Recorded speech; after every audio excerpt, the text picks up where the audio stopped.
ibsaan jira bar. Dubbii kana seernaa godha.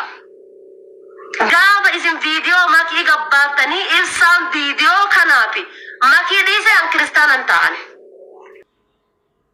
Amma kan amantaa nama jijjiirsisu maalidha kamiin? Mee dhuguma rabbi jechuudha. Yoo makii ibsaan makii dhiisee an amantaan jijjiirradha. Dhuguma isin viidiyoo ishee gabbaastanii inni viidiyoo sana laalee ani amantaa koon jijjiirradha. An kiristaanan ta'a. Qooy an kan jedhu hangaafiinati ta'u amantaan kun isin biratti diizaayinii dhuma uffataati moo akkamitti namni amantaa isaa gizee barbaade jijjiiree gizee barbaade koo barbaadetti jechuudha. Qooy lubbuu kan keessan kana jijjiirtanii namaaf kennitanii deeffachuu hin dandeessanii hangaafiinati ta'a. Yeroo baay'ee jechuudha. Ashama harka fuudhee akkam jirtan hordoftoota chaanala kootii kan taatan marti keessanuu nagaan rabbii lafaaf iddoo jirtanitti isiniif haa baay'atu akkam turtan akkam sa'a kana geessan. An obboleettiin keessan nagaa guuturraa faa qaba nageenya na bukkee ture isin birallee haa jiraatu. Egaa haadhi faaxee waan jettu kana dhageessanii jirtu marti keessanuu jechuudha. Gaafa namni viidiyoo makii viidiyoo isheen akkasitti waan karaarra gore yookaas immoo tuyyuu jechuudha. Waan ifatti bahuu hin danda'amne hojjettee qabaattee viidiyoo sana namni gadi baasee ani mootu amantaa koon jijjiira yoo ibsaan ishee dhiisee sababa viidiyoo sanaatiin viidiyoo sana laalee kee yoo inni ishee dhiisee ani immoo amantaa koon jijjiiraa jette. Ati maaf amantaa kee jijjiirta? Abbaa wal jaallate isaanuma wal jaallate yoo wal dhiisanis isaanumatu wal dhiisaa ati gidduutti inni amantaa si jijjiirsu sun maalidha? Ana gaafidha kuni dhiifama naa godhaa obboleewwan koo kaanii baay'een isin jaalladha baay'een isin kabaja. Ijoollee hedduu ijoollee musliimaa jechuudha baay'een iddoo guddaallee isiniif qaba. Maaliif amman amantaa koo jaalladha amantaa keessanillee nin kabaja jechuudha. Kanaaf iyyuu jechuudha. Fakkeenyaaf amma bakka kanatti jechuudha. Wanti amantaa keessa galche maali? Yoo haasofta waa'ee oduu, waa'ee dhuunfaa, waa'ee nama waliinis haa ta'u amantaa keessa galu malee yeroo baay'ee amantaa dayeeffattan malee ani wanti gaafii natti ta'u sa'aatii dheeraa yeroo dheeraa kana jechuudha. Yeroo baay'ee garuu hin dubbadhu irraan darbaa jechuudha. Mee fakkeenyaaf amma viidiyoo makii gadi ba'ee ibsaan yoo mucayyoo kana dhiisee ani mootu amantaa koo jijjiiree kiristaana ta'a. Amantaan kun jechuudha. Mee fakkeenyaaf namoonni natti illee inaarinaati dhiifama naa godhaatti jechuudha. Komentii jalatti naa barreessaa namoonni yaada bal'aa qabdan jechuudha. Fakkeenyaaf gizuma barbaadan gizee aartanis gizee isinitti toles amantaa keessan gizee aartan jijjiirtanii gizee isinitti tole immoo deeffattanii amantaa akkuma huccuu jechuudha. Fakkeenyaaf amma huccuu bitattanii kaattanii gaafa inni takka turee toonii jechuudha. Halluu isaa jijjiirratee gaafa inni moofa'ee gattanii kabraa bitattu jechuudha. Amantaanis akkasii isin biratti maaltu amantaa keessa galcha waa'ee kana keessa mee fakkeenyaaf amma uummata hoo maaltu dhibe kana seefii naa godha kana akkas naa godha. Isini dhugaan isiniin jedha yeroo dheeraa miidiyaa kanarratti uummata wal nyaachisu namoonni ajandaawwan akkasii sa'aatii kam keessattuyyuu waan haasoftan keessattis iddoo kamittiyyuu waa'ee amantaa keessaa hin dhiisne ajandaa jechuudha nama walitti buusu. Bakka walumaa galatti hojiin keessanii namaaf nama wal nyaachisuudha bakka nama amantaa tokko keessa amantaa biraa walitti buusu jechuudha. Maaliif jennaani maaltu amantaa kana keessa galchime yeroo baay'ee jechuudha. Ani amantaa kun akkas ta'a yoo abaloo akkas ta'e maali amantaan kan keessan huccuudha? Zimjetteetuma amantaa kan kee bakka barbaadetti jijjiiraa ooltu. Sababa nama tokkootiin tole immoo maaltu si jijjiirsisaa isaan inni yoo arge dhiise wajjin jiraate siin amantaa kee maaltu jijjiirsisaa nuun immoo uummata immoo maaltu uummata seefinaa godha akkasita dhugaan isin jedhama yeroo baay'ee viidiyoo isheerratti guyyaa tokko keessaa guyyaa tokko hojjedheellee waa'ee isheerrallee dubbadhee hin beeku. Sababbi isaas waa'ee akkana kana hin dubbadhu gizee kana mootu jechuudha dubbiin gizee baay'ee jechuudha. Keessa ofiitti dhiifachuun nama miidha. Kanaaf baasee dubbadhe anillee akka nama tokkootti jechuudha. Maaliif yeroo baay'ee amantaa kan keessan ajandaan godhatina. Maaliif amantaa namni lubbuusaaf jedhee amana. Maaliif lubbuusaa tana nafsi isaa tana takkittiidhaaf jedhee amana jechuudha. Eenyumtuu waasiitti isiniin ta'u bakka sanatti. Eenyumtuu jechuudha. Unka alagaa uummata miidiyaa irraa kana mitiitii haadhi kee obboleewwan kee haadhiif abbaan kee waasiitti isin ta'an amantaa keetti. Situyyuu itti alaafidha yookaas immoo situ lubbuu keetii itti dabarsa siifi yookaas immoo ofii keetii jettee amantaa waan ta'eef.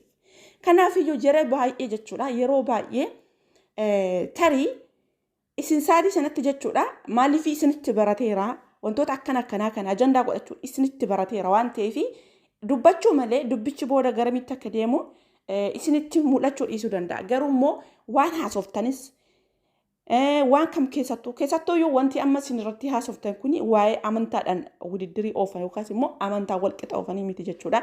Eenyumtuyyuu abbaan barbaade jechuudha. Kana dura akkuni haaraa tarii namoonni tokko waan kana haaraa arguutti jiru na fakkaata. Tibba kana walumaa galatti ajandaan isa jechuudha. Maaliif jennaani yeroo baay'ee jechuudha. Kan qullaa baasee abbaa barbaade haa ta'u. Tarii mucayyoon kun amma akkuma isin jettan doorsisuuf ta'a malee qabaattees miti. Tarii mootu suuraa ishee fiddanii tooniyyuu akka shoppiitti hojjettanii tooniyyuu akkas gochuu dandeessan. Wanti nurraa beeknu hin jiru sana jechuudha. Suni abbaa gadi baasee sana qofa ilaallata jechuudha. Haa ta'u maleetu yeroo baay'ee ani namumti hojiiwwan akkanaa dalagu. Namumti waaqayyo gaafa tokko gaafa isin uumu jechuudha. Maaliif bakka ifa bahuu qabu ifa baasetti bakka shanfanamuu qabu shanfanadhaa isiniin jedheet uumama rabbiin bareecha isin tolche miti. Kanaaf isin kan waaqa walitti bu'e maaliif jennaani waaqayyoon maaliif bakka shanfanamu sana uffatatti uffadhu fuula kan kee kana moo nama kamittuyyuu mul'isi himaaf siin jedhe hojii rabbii sababa ta'eef mi. Kanaaf isin immoo hojii rabbii sana tuffattanii irra tarkaanfattanii namni kamiyyuu namni sim jedhee miidiyaa irratti ofafaa ture as ture takka ture mas deebi'ee laphee koo dugda koo kan jedhu nun ilaallatu uummata. Maaliif jennaani nuti sa'aatii kanatti wanti akkas akkasii kuni namni argee jira. Maaliif hojii miidiyaa kana maal akka ta'e eessa akka oolan keessattuu ijoollee shamarranii ijoolleen kan keenya jechuudha. Duraan jechuudha namoota kaawwanii namoota ollaa keenyatti qabadhee akkas jechaa ture jechuudha. Garuu mootuu ijoollee keenya ergan ijoollee hedduu jechuudha. Teelegiraama amma namni irra galee tooni waan akkanaa akka jira jedhee ajaa'ibsiifatu kana duraan argeen maaliif sheerii natti godhanii kaanii hojii biizinesan hojjetta gaafnaan jedhanii biizinesumti kun maali jedhee gaafan liinkii sana ergan gaxuqee seenu maaltu akka achi keessa jiru eenyu faatu hojii sana dalagaa jira ijoollee Oromootiin Amaaraadha eenyuun akka ta'e hunda isaanii adda baafadhe ijoollee hedduu ijoollee lakkaawwaman hin dhumneedha. Kan ani ilaalee lakkaa hojii keessan kana duuba deebi'ee tooni feemasii jettan. Lakkaa hojiin keessan kana hojjettanii kaataniitiif ammastu waan jedhu natti dhagaame sa'aatii sanatti tarimmoo anillee dubartiidha akkuma nama kamiyyuu sababan dubartii ta'ee fi dhugaan isin jedha baay'ee tokko bakka ofuma kootti dubartii ta'e uumame jiraachuu kootti ofiin jibbee jechuudha. Hojiiwwan akkasii sana gaafan argu dubartuma ta'uu kootti deebiseen ofii koo of jibbe. Kanaaf gaafa waan akkasii dalagan namaan mari'atanii miti. Wayii hiriyaa isaanii takka mari'atanii miti ofuma isaanii waan sammuun isaanii ajaje waan bakka fedhii foonii waan bakka keessi isaanii isaan ajaje akka barbaadan ta'aa baanii as ba'anii immoo uummataan kuni waan amantaa keessa fiddanii waa'ee amantaa kana keessa galchitanii miti. Amantaan bakkuma barbaadetti kan waanuma kamiiniyyuu waanuma xixiqqaa yookaas immoo waanuma dhufee darbuu danda'u tokkottiin wudiddirii keessa galuu yookaas immoo sanaan madaalamuu miti jechuudha. Amantaan jireenya keessanii amantaan lubbuu keessanii waan ta'eef namni amantaan qabaanne taanan jechuudha. Dachee kanarra jiraachuun isaayyuu maaf barbaachise? Sini galee kanaaf iyyuu jechuudha waan achitti jalqabdan achumatti xumuradha. Waan gootan hunda keessan isintu beeka ofuma keessanii xumuradha. Wanti na dhageeffadhaa seefii naa godhaa kana harkatti na qabaa dugda na qabaa gaafa abaluu viidiyoo ishee kan qullaa gadi baase ani mootu gaafa abbaan manaa ishee sababa sanaan ishee dhiise amantaa koo jijjiireen kiristaana ta'a maaliidha. Namoonni baay'een maal jettan isinitti fakkaate koo jala deemtanii waaqayyo siif haa godhu waaqayyo si haa godhu dhuguma jijjiirradha.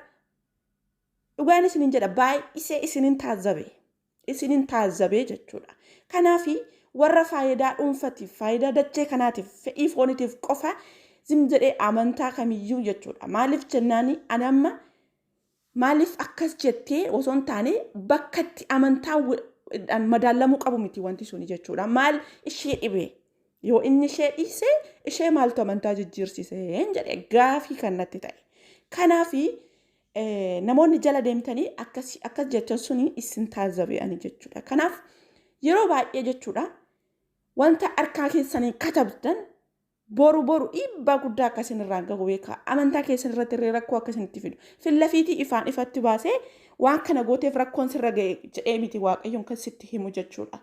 Maaliif takkaadhaan waan facaastan hammattaa waan ta'eef karaa isin yaadin karaa wanti kun nu miidha hin miidhamna jettanii yaadin qaxxaamura isinitti dhufa hojii rabbii guddaadha kanaafi of qusadhaa ijoollee baay'een jechuudha zim jettanii lafuma argitanitti wantoota baqa maaliif waan xixiqqishu jechuudha ani dhugaan isin jedha waan kana gaafan kana dura arganii akka uummanni fayyaan hin jirre akka uummanni uffata keessatti maraatee uffata gatee qaatan arge gaafan teelegiraama irratti waan kana hunda isaa arguuni akka uummanni huccuu baasee tooni zim jedhee mangadarra deemaa jiru qaata hubadhe jechuudha kanaaf nan dinqisiisu waa'een qullaa deemuu isaanii jechuudha garuu mootuu wanti na dinqisiise maaliif akkan dubbadhu na taasise yoo abala akkas ta'e amantaa kun jijjiiraa kun yeroo baay'ee amantaa keessaa dhiisaa waa'ee amantaa irra dubbatina maaliif jennaan isinii warri isin faayidaa dhuunfaa keessaniitiif akka barbaadan taa'aa ooltanii nuti mootuu obbolummaa dhugaa maaliif obbolummaa dhugaa ijoollee musliimaa ta'e ijoollee kamiyyuu akka obboleettiitti akka obboleessatitti kan iddoo guddaa qabnuuf kan isaan kabajnu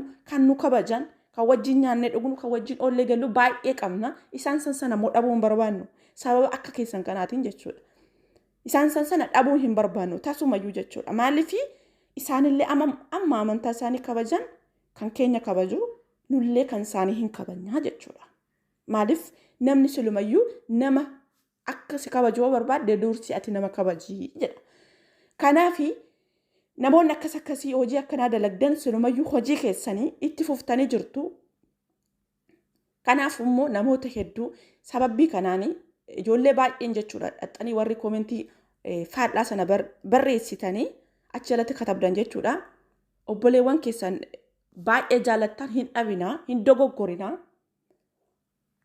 of qusadhaa isin jechuu barbaada walumaa galatti jechuudha waaqayyo hunduma keenya yoo rabbi karaa isaarra nu haa qabu hundi keenya yoo cubbamtoota ammootu gizee tokko jechuudha osoo agartanuu osuma dhageeffattanuu bira darbuurra waan sammuu keessan isin ajaje waan sammuu keessan kun sirriidha dubbadhu bakka kanatti isiniin jedhee dubbachuun illee gaarii ta'a jechuudha iddoo tokkotti kanaafi obboleewwan kiyya baay'een keessanii tarii maaf akka si aarse jechuu dandeessanii ani dhimma tokko qabaadhee isaanin waan kana keessaas waan nagalchu jiraatee osoo hin taane wanti yeroo baay'ee irra deddeebi'ee dubbadhu amantaan dayeeffatina amantaa dawoo hin godhatina amantaan qaldii miti amantaan lubbuu keessanii lubbuu keenyaaf jenneeti amanna kanaaf immootu hojii keessan maal akka hojjechaa jirtan maal akka facaasaa jirtanii of madaalaa boru akka maal deebistanii haammattan keessan amansiisaa kana wanti nan yeroo baay'ee dubbadhu dogongorteerta yoo jettan dhiifama naa godhaa